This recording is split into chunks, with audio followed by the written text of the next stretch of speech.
We are very grateful for this long-time, highly valued board member and past IACC president, Sanjay Srinivasan. Please come to the stage and introduce our keynote speaker for the evening. All right, good evening, ladies and gentlemen. Before I invite our guest speaker to come up, I want to take this opportunity to thank the EC, the LC, the members of the IACC to allow me to serve as the first president and a board member of this wonderful organization for nearly a decade. I'm extremely proud of our growth, demand, and reputation of the IACC, not to mention the brand identity that we've created in the state and national market, and hopefully we'll continue to excel and take this to the global level and a higher platform. So thank you. All right, so we're honored to have my friend and a very dynamic individual speak this evening. Chuck Whittal, the son of a fireman, came from very modest beginnings. As a lifelong resident of Central Florida, he developed the heart and mind of an entrepreneur at a very young age. When he was at tender age of 12, Mr. Whittal started his own lawn mowing business, and at 18, opened a successful teenage nightclub. With a strong interest in construction, he pursued and received his Class A general contractor's license and formed a construction company that he owned and operated for several years before venturing into the world of real estate development. In 1998, Mr. Whittal founded Unicorp National Developments, Inc., which has designed and constructed numerous retail developments, over 100 drugstores, town centers, luxury apartments, and complexes. And not to mention, let's not forget one of the biggest things is the extremely iconic Orlando Eye. This project to date has an aggregate value of over $3 billion. With great poise and vision, Mr. Whittal has built a great company with a tremendous team and is often recognized by the Orlando Business Journal and the Orlando Sentinel as a premier development company of Central Florida. Chuck Whittal has received numerous recognitions such as Game Changers of the Year in 2013, noted as the top CEO in Central Florida 2014 through 2017, top 50 most powerful businessmen in Central Florida 2014 through 2017. Unicorp was also named as one of the top privately held companies in Central Florida. His most recent acclaim is being Orlando Business Journal's 2017 Developer of the Year. So please help me welcome Chuck Whittal.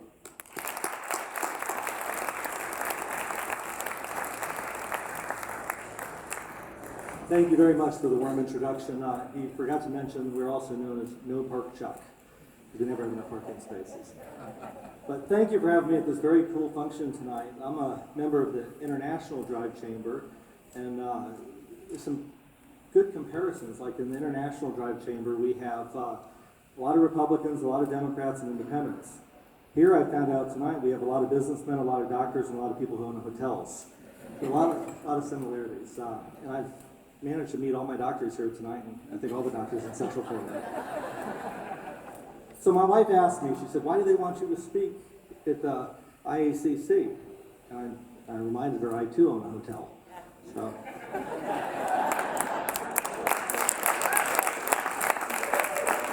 Now, all kidding aside, I've heard a lot of great people speak tonight, and a lot of great accolades, and a lot of great educated people.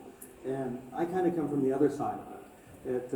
Like Sanjay mentioned, at 12 years old, I started a lawn mowing business. And I didn't get the gift of a higher education, but I got the gift of drive and perseverance.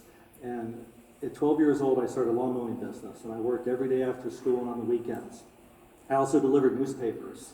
And then I hit 18 years old, and I became a DJ. And I DJ'd at a skating rink, and I opened a teenage nightclub, and I got lucky. I made a little bit of money, and decided to invest with a couple guys, and we opened a stucco drywall business. And we got really lucky because at the end of 1 year, we managed to lose about $100,000. So at the end of that year, I told the guys, why don't you move on and I'll take over the business. And I worked it really hard. And about a year later, I had about 110 employees, and I stuccoed the World Center Marriott, I did the Fairfield Inn, I did apartment complexes, homes, and the business was doing pretty well. And then back in the early 90s, my wife and I started buying foreclosure homes back when the RTC, the Resolution Trust Corp, took back a bunch of properties when the savings and loans failed. And we were buying foreclosures and we were selling them and fixing them up. And from there on, I went and got my general contractor's license. And we had a business together, my wife and I, for years where we built houses, and a successful business, big custom homes, and we were building houses and selling those. And then about 20 years ago, I decided to venture into the drugstore business. And I started developing properties. I got lucky. I don't know if you all remember Eckerd Drugs, but they were acquired by CVS, and I was one of the top couple developers in the country. We were opening a drugstore every other week for approximately about 10 years. I built about 110 drugstores. And we took our profits and we reinvested them. And we invested them into retail centers. We ended up building Baldwin Park Town Center. We built Water Tower Place at Celebration. We built Altamont Town Center. We built the fountains on Sand Lake Road. And business was going great. And it came to 2007. I had a partner. We started off together. And in 2007, I decided to buy my business partner out. And it seemed like a great thing to do at the time. Who knew 2008 was around the corner?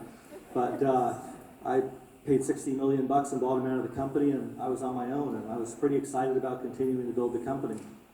And in that year, we purchased the Mercado on International Drive, which, as you guys know today, is where the Orlando Eye sits. At the time I bought it, though, it was a great operating outdoor mall, one of the first in the country, and I had the bright idea to take everybody who was paying me rent and get rid of them. So I paid them all off and paid them money to leave and decided, let's bulldoze the place and build something else great. And it was the summer of 2008, and we were getting ready to start this great entertainment project. And every year we go on a family vacation with some friends and go away for a few weeks. And I went and met my banker in New York, and he said, do you want to close before you go on your trip or after, Chuck? I said, I think let's close after. It's too much stress to try to close before. And so we went away and we did our summer trip, and I come back and I was invited to New York City. And I remember the first time the banker ever did, he walked back and closed the door behind him. And he said, we're going to have to delay this closing just a little bit. And I said, why? He said, well, the financial markets have fallen apart. And so 1 year ago yesterday, Lehman Brothers collapsed. The largest bankruptcy in history, $691 billion. And we kind of, people who are in the real estate business who've been through this still feel the sting today. It's hard to believe it's been 9 years. It feels like it was a year ago.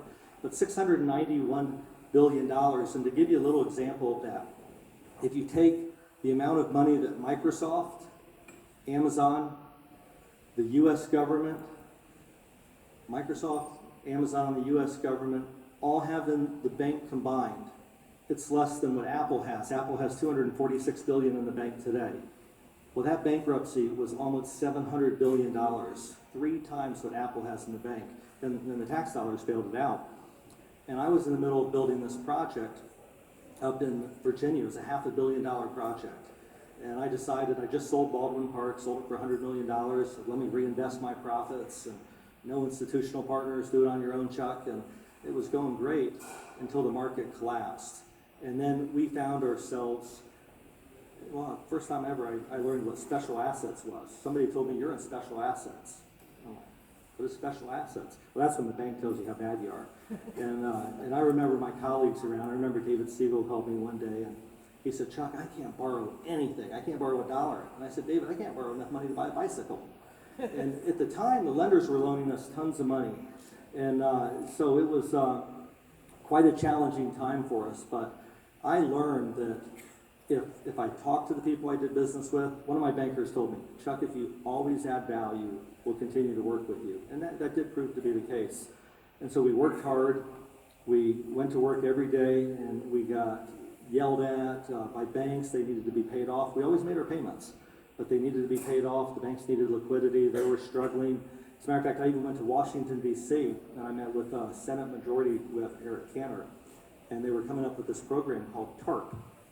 And I'm building this project in Eric's district, and I went up and I said, Eric, I said, my bank quit funding me. I said, I need $30 million to finish it. So is TARP going to kind of come our way where we can borrow some money? And he said, no, Chuck. He goes, that's for the banks, so the banks don't go out of business. And I came home and I realized that it was going to be pretty tough. But we kept working. Eventually, we made it through it. And here today, we've got about $400 million worth of construction projects going, and really good stuff. We're building a project in Horizons West. We're building a project in Lake Mary. We've got retail projects all over Central Florida. And I'll tell you another funny story. In 2007, I tried to buy the Wyndham on International Drive, which we own today. And I sat down with teachers on International Drive trying to buy that property. And this is 1 year before the Great Recession. And I offered them $100 million to buy the property. And once again, we were going to knock it down and put something better there. And they wanted $110 million. And luckily, I was smart enough to say, $110 million is too much, we'll pass. Well, I bought it in 2013 for $32 million. So it would have been another $68 million mistake. But we got fortunate. October 19, 2013, we ended up selling $263 million worth of assets to a REIT, and the sun miraculously came out the next day. And we've been in a great run. But it's important to point out, as Sanjay said, what are you going to talk about? Just talk about anything you want. I don't write notes, I just kind of talk, and if I go too long, stop me. But it's interesting to know that we've been through 47 recessions since the formation of the Federation of the United States. We've been through 13 recessions since 1930. And the longest expansive run we've ever had in the history of the United States is 10 years. That was in 2000 during the dot-com days. So October of 2019, if we surpass that in the current run, we will have the longest expansive growth in the United States history. The things that have previously put us into recessions are trade issues, inflation, and wars. And unfortunately, where I'm cautious today is we see all of that happening. We see the nut job in North Korea thinks he needs to launch a missile every other day. We've got, because of that, maybe we tighten trade with China, which will be bad for us. And what's interesting too is Orange County, as we all know, it's a great place to do business, and we're definitely riding the wave. But we're the first fastest growing county in the nation. And I just priced out a project last week, in a high-rise apartment project in downtown Orlando. And the price to construct that apartment complex was more than its completed value. In other words, I would make a profit on it, and I can't build it. And what that's going to do is, I think you're going to see a little bit of a slowdown, because the subs, they're trying to get as much as they can, but they're raising prices. So I'm cautious today, and we try to low lever everything we do. We try to stay around 60% of what we borrow, because I do think there's going to be, history has shown us, if you look back since 1930, how many times we've gone up and how many times we've come down. It happens every 3 to 5 years. As business has gotten smarter, it's gotten longer before the recessions have happened. So I would say in our community, we're doing great. We're in, if not the best place, one of the best places in the country and the world to do business. And if we're smart about it and we pay attention to what we're doing, we'll be ready for the next recession, because it will happen. And with our company today, we're trying to do a good job. We're only focusing on 8 properties. And the one message I would tell everybody that's made us successful as a company, and I would say this with a doctor, an attorney, an engineer, an architect, a real estate developer, if you strive to do the very best you can do, if you're always trying to raise the bar, if you're trying to be the best in your industry, if you're doing what you do with passion, you'll be successful. There's going to be ups and downs. There's going to be trying times, but you'll make it through those times if you give it your best. The times when they were bad, they were really, really hard. And the times today are really, really good. And so we try to do that with our business. Every project we build, from Delagio on Sand Lake Road to the Orlando Eye to both our Trader Joe's centers, we put passion into everything we do.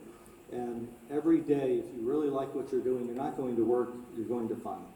And if you enjoy it, and it's in your heart and it's in your passion, you'll do a great job. So I have a lot of faith in our community. I love being part of this community in Central Florida. I was born and raised here, and it's a wonderful place to be, and being around all you wonderful folks tonight and hearing all the wonderful things you've done, I think I'm going to have to join this chamber. It's awesome.